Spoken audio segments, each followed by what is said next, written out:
What is up, guys? I hope you guys enjoy this tutorial. Whenever I laid down the boxes, I scoped into the puppet and then I laid down every box individually. You'll want to make more than two boxes. I've just only made this many boxes as of right now. What I did with the boxes, the reason why we scope in is that way the boxes are a part of the puppet, but they are not because we're turning them on, and I pressed L1 and square just now. Since we're turning this on not collidable, and we are making it invisible for both of the boxes, it won't interfere with the movement of the puppet whenever the puppet moves. So that's what we are doing with the boxes, making them uncollidable and then making them invisible by turning off both of these. And we'll want to do that with each box.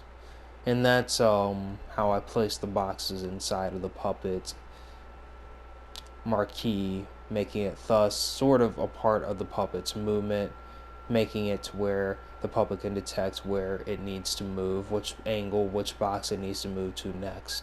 That's all correlating with these boxes, and you can make more if you want as many boxes as you have squares or possible ways to move. Thank you guys so much. I hope this tutorial helps out. Let's begin. What is up? What is up? What if I told you timers can be used for AI thinking speed? How long it takes the enemy to react to being close enough to your player to where your enemy can make a skill to fight your player character? Well, it's actually really easy. It's really simple. For fighting games, I'm just going to go ahead and explain fighting games. What you want to do is make a trigger zone.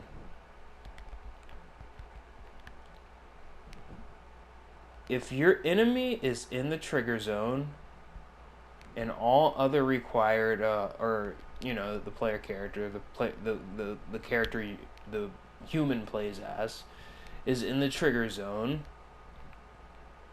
and all other required things for it to make an attack are met, then you have a timer that starts. This trigger zone will be right here in start timer, and it can also be in the power.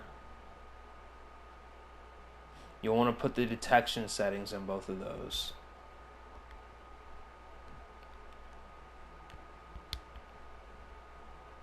Then what you'll want to do is pull out a not gate,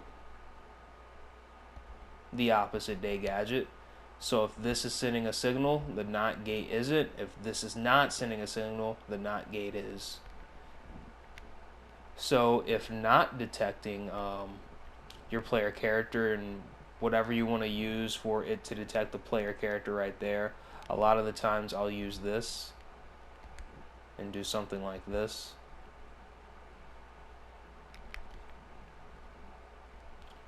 But if it is not detecting the player character, then you'll want to make it to where it resets the timer. And again, you'll also want the detection settings inside of the power.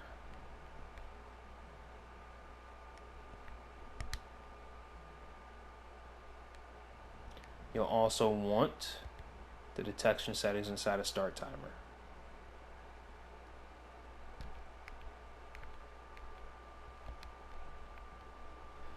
But when the timer starts, when the timer finally starts, whenever the trigger zone detects the player, this will be how long it takes for your enemy to make a punch attack, punching your character.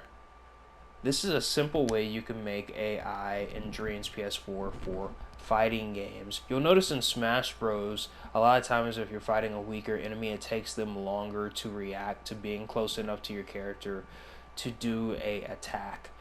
This is how you can get that kind of AI set up, by using timers as thinking speed for your computer. For a real-time strategy game, it's a little bit different, but not too much different. Here's how I'm doing it for a real-time strategy game. So we have a timer as our thinking speed that gives your AI time to think of which position it needs to go to. Right here we have laser scopes. These laser scopes are pointing at a tag that's close to our base, but it detects these boxes right here because these boxes are either labeled as this or labeled as these two. And I have it on this and this, and I put these two on because the boxes are not collidable and they are invisible. You can mess around with this setting right here if you want to. If this laser scope is detecting this box right here, it sends a signal to B. And if the AI thinking speed is done and this is lit up and this is lit up, it sends a signal to a selector. I have it on bypass, meaning if something is wired on the side and it's lit up, that'll be the selection that the selector selects. That'll be the letter the selector selects. And if this is on, whenever the AI thinking speed ends, the result is sent to the A, making a bypass through the A to turn on this keyframe. This keyframe makes your AI follow L. It makes your AI follow L, which is for this enemy, this box right here. What I did was I cloned this enemy off of that, and then I reprogrammed it to make it an AI. So if left and right are mixed up, it's because I had to make it looking this way instead of this way, since the main character that you play as is over there and this one's over here. So I put the L dot right there, and what this A does is turns on a keyframe that is on keep changes that powers on this on switch that starts this timer. This is how long the character is allowed to walk, your enemy is allowed to walk. And it should be the same time as our player. I think I used the same type of technique to make it to where the player can walk to. If this is on, timer finished, it turns on a keyframe that powers off this switch, that powers on this, that allows it to where the enemy can move left. You might want to mess around with these settings right here. You might want to turn down the Y. You can just mess around with it if your player is flying or your enemy is flying. Both this and this are on keep changes. The on switch is in start timer. It's also in the power, I think. And on finished, it'll reset the timer. And it'll also turn this on, thus turning off your on switch. What this laser scope is put into is another AND gate. And this AND gate is in the C, so if this is lit up, if this is lit up and your AI thinking speed has finished, it'll send off a result through the AND gate to the C. And if the C is powered on, the same thing happens as the first one, except this time it'll move forward. And you don't want to move the follower gadget, you want to move the dot. You want the follower gadget to typically be right around where the enemy player is. So this time it'll move forward. If this laser scope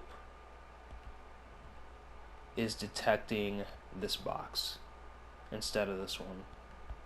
What you'll want to do is pull out another laser scope, because this right here is just for the base movement. You want to put all this logic inside of a microchip.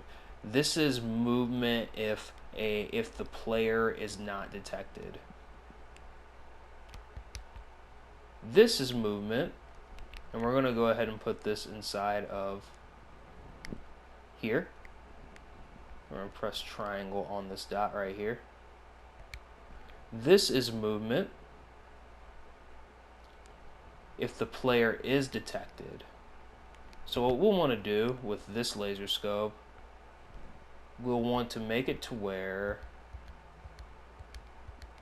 the laser scope is detecting the tag or the label friend. We'll probably give our main character that we play as 2 labels. Friend, object, we'll give it 3. Might want to give it 4. So if this is detecting let's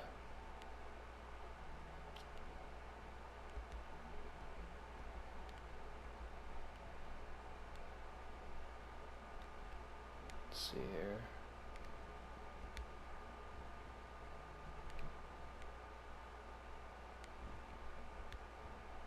I think I gave it too many.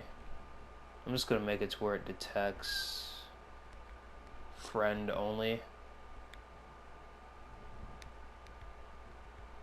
And I'll make it to where this is the only thing labeled as friend.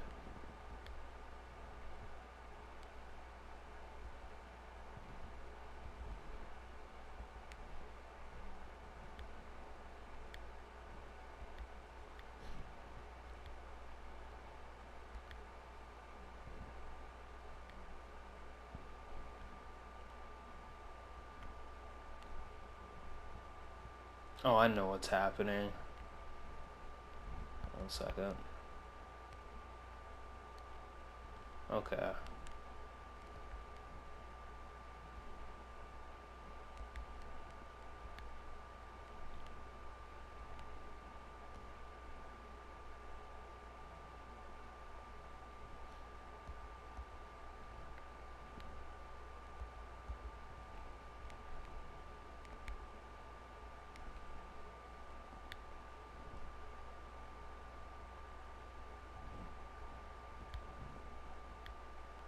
Okay, there we go. So if this is detecting something with a label of friend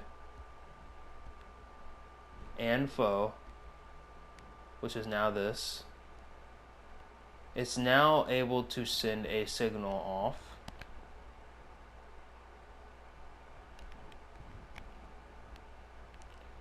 to a keyframe. We'll use a keyframe, turning off the first thinking speed that is just for the base movement. Now we'll make a different type of thinking that is used for if this laser scope detects the player.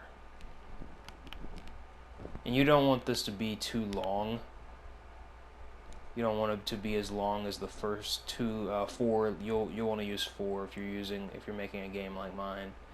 You don't want it to be as long as that as the laser scopes that are detecting the base. You want to like make it challenging enough.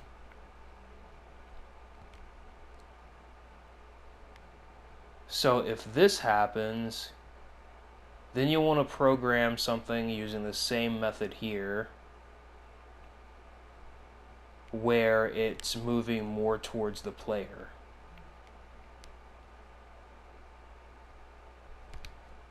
And if the player is within a trigger zone, the player we play as,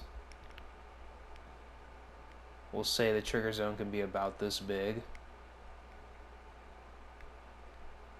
The CPU will get the option to attack our player, and while it's attacking, you can get it to where it's stopping any thinking speed that's used for movement. So that way, whenever it's attacking, it doesn't move. Or if you want it to be able to move, maybe it's a different type of CPU that has better, attack varieties. It just depends on what you want to do. But this is how the enemy would be able to attack, and you can give the detection for the attacking and an AI thinking speed also. So yes, you can use timers as AI thinking speed, and this is how you can use it for real-time strategy games, or if you just wanted to use it for a fighting game to make your enemy have a thinking speed that's sort of like Smash Bros. You can use it for that also. I hope you guys enjoyed this tutorial using timers as AI thinking speed. Tell me what you guys think, and peace out, peace out, peace out. Would you use this method for AI thinking speed? Do you think this is what the timers can be used for in another method? Let me know in the comments section below. Tell me what you would use the timer for, and peace out.